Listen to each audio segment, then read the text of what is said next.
Hello, আমি পূজন কর। আমি ইন্টারন্যাশনাল ইসলামিক ইউনিভার্সিটি চিটাগং থেকে আমার গ্র্যাজুয়েশন কমপ্লিট করেছি 2022 সালে। এখন আমি কানাডার লরেন্সিয়ান ইউনিভার্সিটিতে আমার মাস্টার ডিগ্রি করতে যাচ্ছি। আমার একজন ফ্রেন্ডের থ্রোতেই রেডিয়েন্সকে চেনা, ওর থ্রোতেই রেজা স্যারকে চেনা। যেহেতু আমি চিটাগংয়ে থাকি, আমার ফ্রেন্ডের থ্রোতে এসে আমি রেজা স্যারের সাথে একদিন কথা বলি এবং ওনার সাথে কথা বলে আমি নিজেকে বিশ্বস্ত করতে পারি যে একমাত্র এই রেডিয়েন্সই পারবে আমাকে আমার লক্ষ্যে পৌঁছাতে। কজ আমার ব্যাপারে বিষয়টা ছিল একটু ভিন্ন, কারণ আমার কাছে ছিল না আইএলস। আর যেহেতু আমি এমওআই দিয়ে কাজ করব, আমি কোনো এজেন্সিকে ট্রাস্ট করতে পারছিলাম না শুরুর দিকে। রেডিয়েন্সে আসার পরে ওনাদের সাথে কথা বলে, ওনাদেরকে আমার ব্যাপারে বলার পরে ওনারা আমাকে বিশ্বস্ত করলো যে এমওআই দিয়েও ওরা আমাকে ভিসাটা এনে দিতে পারবে। সো আমি রেডিয়েন্সের থ্রোতেই আমার জার্নিটা শুরু করি।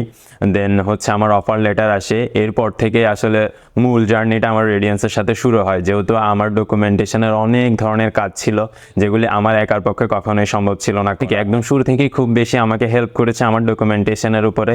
আর যে বিষয়টা না বললেই নয়, যেহেতু আমি চিটাগংয়ে থাকি, ডকুমেন্ট আনা নেওয়া অনেক ঝামেলার জিনিস থাকে। এই ক্ষেত্রেও রেডিয়েন্স খুবই কোঅপারেটিভ ছিল আমার সাথে। আমি চিটাগং থেকে স্ক্যান করে ডকুমেন্টগুলো পাঠাতাম এবং ওরা ওগুলি নিয়ে কাজ করতো। একটা কথা আমি অবশ্যই অ্যাড করতে চাইবো, যেহেতু আমার অনেক ফ্রেন্ড সার্কেল বিভিন্ন দেশে গিয়েছে, বিভিন্ন এজেন্সির মাধ্যমে কাজ করেছে।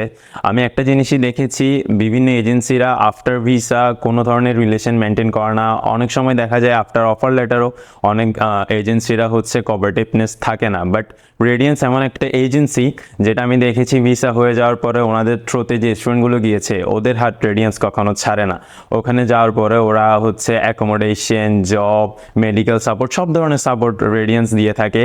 এবং আপনার যাওয়ার আগেও আপনার যদি কোনো ধরনের এয়ার টিকেটের প্রয়োজন হয়, কোনো ডকুমেন্টের সমস্যা থাকে, সব কিছুই রেডিয়েন্স থেকে একবারেই ঠিক করে দিবেন। যে ধরনের সমস্যাগুলো একজন নিউ কামার ফেস করে অ্যাকোমোডেশনের জন্য, নিউ একটা জবের জন্য, বা একটা অসুস্থ হয়ে যায় একটা মেডিকেল সাপোর্টের জন্য, সবগুলো সাপোর্টই আমি দেখেছি এখান থেকে বসেই রেডিয়েন্স কানাডা হোক অন্যান্য দেশগুলোতেও ওদের স্টুডেন্টদেরকে দিচ্ছে।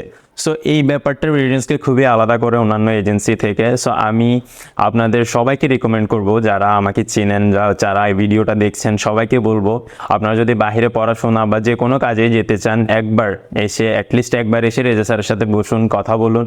আপনার ফুললি ট্রাস্টেড মনে হলে দেন এখানের সাথে কাজ করেন। আমি রিকমেন্ড করব, যেহেতু আমার এমওআই দিয়ে হয়েছে এবং by the grace of almighty সব কিছুর পরেই হচ্ছে আমার এই কানাডার ভিসাটা এসেছে। Thank you Reza sir, thank you Radiance team.